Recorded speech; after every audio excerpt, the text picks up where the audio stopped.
Hola, me llamo Jesús Muñoz y me presento ante ustedes como una de las numerosísimas víctimas de la Ley Integral de Violencia de Género, de la ingeniería social que asola este país y que por ende ha afectado gravemente, como a cientos de miles de padres, a uno de mis hijos. Quiero dar las gracias personalmente a José Antonio Ruiz de la Hermosa por darme la oportunidad de hacerles llegar esto en su nuevo programa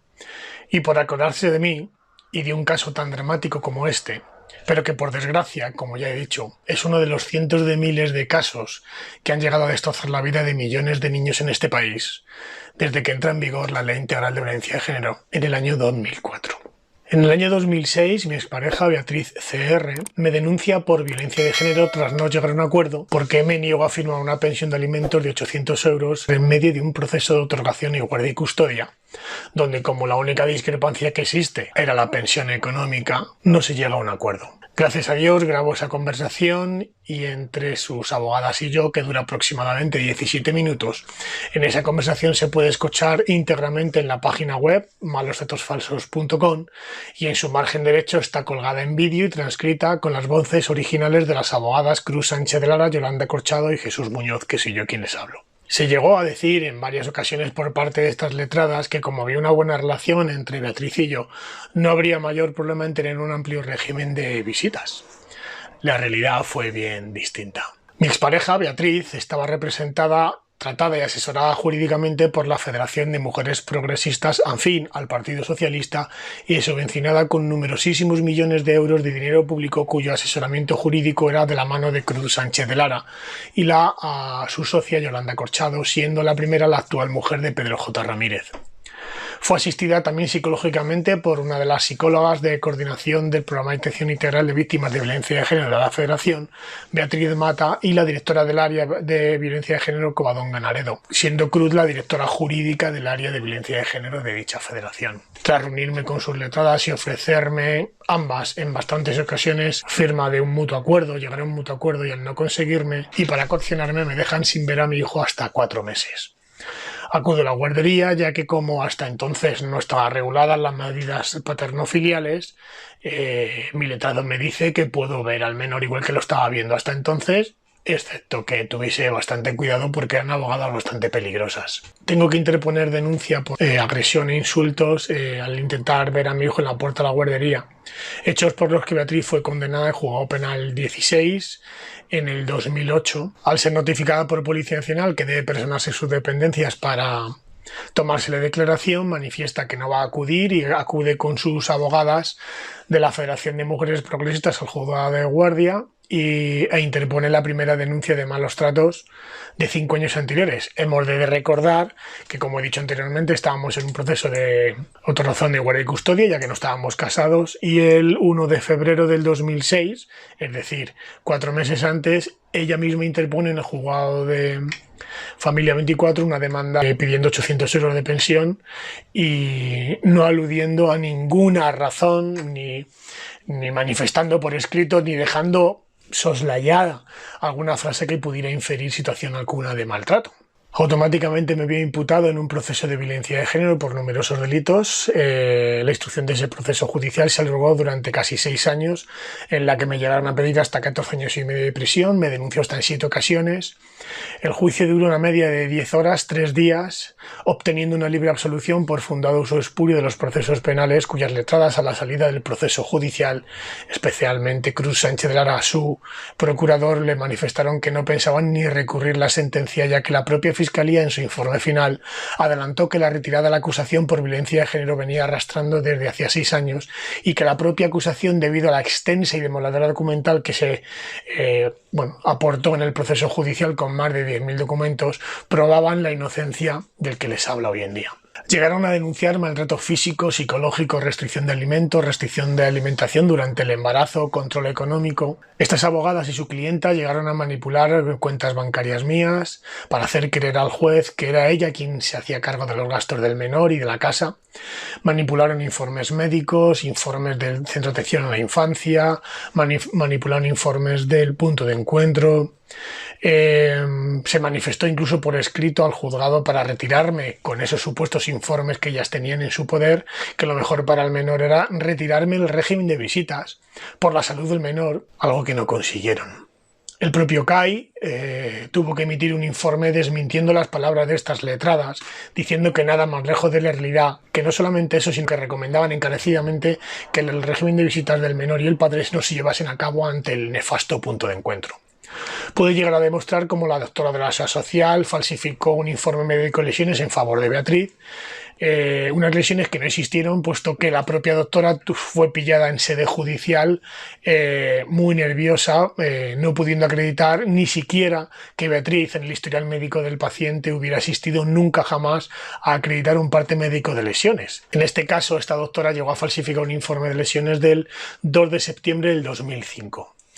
En el historial médico de Beatriz no aparece ninguna consulta en fechas donde se hiciese un informe médico de ese calibre. Aún así, habiendo probado la falsedad documental por parte de una doctora de la Seguridad Social como María Luisa Sanz, estafa procesal de las abogadas, o la presunta estafa procesal, las denuncias falsas, el falso testimonio, la utilización fraudulenta de los fondos públicos, ni el Ministerio Fiscal ni el magistrado tuvieron la gallardía de deducir testimonio e iniciar un proceso judicial contra la parte contraria, yéndose de rositas, ya que la abogada, una de las abogadas, era un alto cargo o una muy conocida dentro del mundo del Partido Socialista y un poder absoluto dentro del feminismo. Siendo esta Cruz Sánchez Lara, por lo que mis 7 denuncias no constan ni siquiera en el 0,01% de denuncias falsas. Es importante resaltar que la primera denuncia que interpone en el 2006 hubo un juicio rápido para las medidas del 544 ter, donde la Fiscalía en su informe recoge literalmente, abro comillas, que no solicita ninguna medida de protección al no quedar acreditada situación objetiva de riesgo, ya que lo único que existe aquí es una situación de crisis familiar por el tema del niño. Cierro comillas. Esto lo dice en su informe el Ministerio Fiscal. Del mismo modo, solicito a través del artículo 158 del Código Civil la custodia de mi hijo y un régimen de visitas para que ella, la madre, tuviese un régimen de visitas más o menos decente con respecto a su hijo, por el riesgo que corre debido a la situación psicológica de mi expareja, que contaba ya con hasta la fecha de hasta 3 intentos de suicidio. Pero en su lugar le deja la custodia temporal a la madre hasta la celebración del juicio de custodia definitiva. Y a mí me impone un régimen de visitas de un día entre semana y fines de semana alternos sin pernocta. Yo pasé a ser prácticamente un terrorista de Al-Qaeda.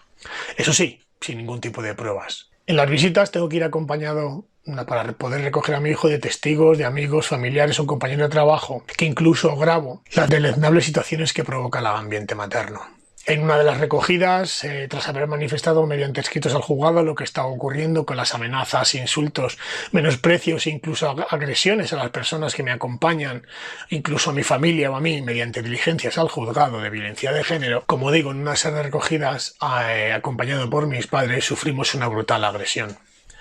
Aprovechan incluso para simular que dejo sentado en una silla de ruedas a mi ex-suegro con una rotura de sacro, coxis, acétable izquierda de la cadera, ligamento cubital mano izquierda, impotencia sexual, rotura de un puente mandibular, por lo que se queda postrado, según ellos, en una silla de ruedas de al menos durante 6 meses, llegando a manipular informes del propio Hospital Universitario Gregorio Marañón. Tras contratar a un detective y pillarles con las manos en la masa, esta trama se desmonta. Hasta el propio juez se alarma y lo deja reflejado en la propia sentencia, una sentencia que, como digo, me da la libre absolución por fundado uso espurio, una sentencia de 42 folios que no tiene ningún desperdicio. Debido a la situación que está provocando el ambiente materno y por el bienestar de mi hijo, me veo obligado a acudir a la asistente social Diana del Juzgado de Violencia de Género número 4 a solicitar hasta en 6 ocasiones un punto de encuentro y que nos acompañen al servicio de atención a la familia o policía municipal o policía nacional, incluso se nos dé protección para hacer los intercambios y evitar los gravísimos altercados que está provocando el ambiente materno, especialmente la madre y el abuelo materno. En 2007, a pesar de los 45 incumplimientos del régimen de visitas, de la documental médica aportada del menor, la situación de riesgo que tiene, se aporta documental del pediatra, los intentos de suicidio de la madre, incluso referidos por ella misma en diferentes evaluaciones psicológicas y en el propio juzgado. En el proceso 28/06 del Juzgado de Violencia de Género número 4, que otorga la guardia y custodia a la madre, la jueza sustituta Yolanda Urbán Sánchez le concede la guardia y custodia exclusiva a una madre medicada, alegando ahora que contaba con la ayuda de sus padres para la crianza del menor, mientras que yo, como iba a ser padre nuevo de mellizos, eso supondría una inestabilidad emocional para el menor que estaría de ninguna manera justificada, siendo ambos padres aptos para la custodia. Le otorga la guardia y custodia a una mujer que depende de fármacos psicológicos, psiquiátricos y con intentos de suicidio. Durante 6 años que dura la instrucción, en enero del 2008 me vi obligado a dejar de ver al menor. La madre en ese periodo incumple hasta 45 veces el régimen de visitas establecido judicialmente, hechos por los que fue condenada en Juego de Instrucción 42 a un simple tirón de orejas. Una falta de deberes familiares, algo con la que la madre, con perdón, se rascó el culo. La madre en ese periodo interpone alguna de las 7 denuncias con hechos absolutamente falsos, que le puedo poner algunos ejemplos a continuación. Un fin de semana que no me corresponde recoger al menor porque ya lo tuve el fin de semana anterior, es decir, un fin de semana cada uno, soy denunciado por amenazas de muerte en la puerta del punto de encuentro con la connivencia de los técnicos del mismo. Pude demostrar en sede judicial que me encontraba a más de 100 kilómetros de Madrid en el funeral de un compañero de trabajo fallecido, con más de 200 compañeros y sus mujeres, justificando incluso con fotografía de la asistencia a la propia misa del funeral. Tuve que acudir a ese punto de encuentro acompañado de un notario que diera fe, por ejemplo, de las irregularidades que se cometían, como las manipulaciones en los informes que se enviaban al juzgado porque se falsificaban las actas de entrega del menor en dicho punto de encuentro. Uno de los días que también recogía a Óscar, tuve que salir del punto de encuentro y llevar al niño al hospital, puesto que venía lleno de hematomas en brazos y piernas, con 4 dedos marcados en su antebrazo izquierdo. Al poner en conocimiento de estos técnicos el informe pertinente del Hospital del Escorial, donde acudo con el niño, me manifiestan que lo que suceda fuera del punto de encuentro con el niño no es problema suyo. El punto de encuentro es de Aprome. A dicho punto de encuentro lo denuncié hasta en 8 ocasiones. Parece ser que ese punto de encuentro en la calle Doctor Esquerdo 64 tuvo que terminar cerrando. La familia de mis parejas en los intercambios, cuando tenía que haber una diferencia horaria entre la llegada de ambos progenitores de 15 minutos para no podernos encontrar, debido a esta mujer que supuestamente era víctima de maltrato, sistemáticamente nunca llegaba a la hora, se retrasaba entre 40 minutos y hora y media, a pesar de que el informe del punto de encuentro al juzgado refería que llegaba a su hora, o en otras muchas ocasiones llegaba a 3 metros detrás de mí. Hasta tal punto llegó la situación que mi mujer actual, con mis hijos mellizos, cuando contaban con tan solo 4 meses, no sé si llegaban a ello, debido al frío, mi mujer se queda en el coche con los niños mientras que yo iba a dejar a Óscar y esperaba mis 15 minutos de rigor dentro a que la madre se hubiera marchado. Mi mujer tuvo que vivir una de las circunstancias más dolorosas, amenazas, zarandeos en el coche con nuestros hijos. Se puso también en conocimiento del punto de encuentro que mi hijo, en los últimos meses, ha sido manipulado por la madre en aquella época, en el 2008, y nos dice que su mami le ha dicho que lo que toquemos o le hagamos de comer, él no puede comerlo. Hasta tal punto fue que grabé la situación que Óscar en los últimos fines de semana no comía. Imagínense lo que es la crudeza de ver a tu hijo de 3 añitos y medio,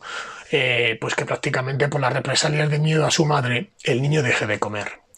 A todo esto hay que añadir la repulsa y el odio que empieza a manifestar hacia la familia paterna. Entre otros ejemplos, que mi padre, que padece vitíligo, su nieto, su primer nieto, le llamaba abuelo leproso. A su abuela materna, tras la agresión recibida por su abuelo materno y su madre uno de los días que fuimos a recoger al niño con auto judicial, fue operada y actualmente lleva todavía una placa y tornillos por intentar ver a su nieto. El niño fue manipulado de manera tan brutal y tan vil que cuando veía a mi madre sentada en la silla de ruedas con la escayola tras la operación,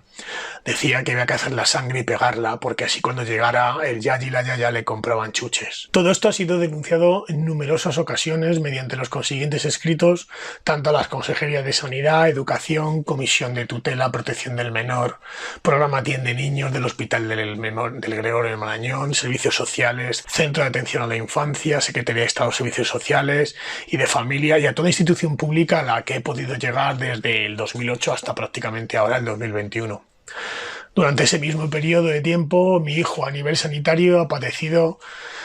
varios procesos de balanitis, en aquella época pene cerrado por infección con pus, con más de 35 procesos infecciosos agudos respiratorios en menos de 1 año y medio, otras tantas gastroenteritis, numerosos partes médicos con golpes, hematomas, cortes, anorexia, colesterol. Le han tenido que restaurar hasta 12 piezas dentales porque las caries le habían podrido el total de dientes con tan solo 6 añitos. Algunos de estos hechos que les estoy contando y que sufren muchos niños por parte del abandono más execrable del Ayuntamiento de Madrid, recientemente ha sido denunciado públicamente en uno de los plenos de este ayuntamiento mediante la comparecencia pública y denuncia por Arantxa Cabello, del Grupo Municipal Vox, denunciando públicamente el maltrato institucional y el abandono al que un menor por parte de los servicios sociales y la corporación al completo del Ayuntamiento de Madrid durante más de 10 años, a pesar de haber tenido conocimiento explícitamente por escrito. Pueden ver en mi web varias entrevistas y documentales donde podrán comprobar cómo las instituciones públicas sufragadas con nuestros impuestos sirven, como en el caso del Ayuntamiento de Madrid y Comunidad de Madrid, para permitir el maltrato continuado, en este caso, a mi hijo. Espero que pronto todos sus responsables paguen como deben y no se permita jamás que más niños como Óscar queden desprotegidos. A pesar de que los actuales responsables de la Comunidad de Madrid y del Ayuntamiento tienen varios escritos registrados con documentación y numerosísima información que acreditan lo que les he dicho, su mala gestión y por qué no pueden mirar para otro lado si no quieren que les devore esto políticamente, ya que estoy dispuesto a llegar hasta las últimas consecuencias y que caiga quien tenga que caer. Los menores privados de custodia paterna tienen 20 veces más probabilidades de padecer depresión y ansiedad, 5 veces más de querer suicidarse, 4 veces más riesgo de pobreza, 2 veces más riesgo de problemas endocrinos, metabólicos, obesidad, diabetes y el doble riesgo de abandono escolar, 7 veces más posibilidades de sufrir embarazo no deseado, 1,8 veces más riesgo de mortalidad infantil o neonatal, 20 veces más riesgo de presentar conductas agresivas, irracionales o violentas, 10 veces más riesgo de consumir sustancias tóxicas y drogas, 32 veces más riesgo de huir del hogar y hasta 14 veces más de cometer delitos. ¿Hasta cuándo vamos a permitir que esto siga sucediendo en España? Espero que esta denuncia pública sirva para levantar conciencias.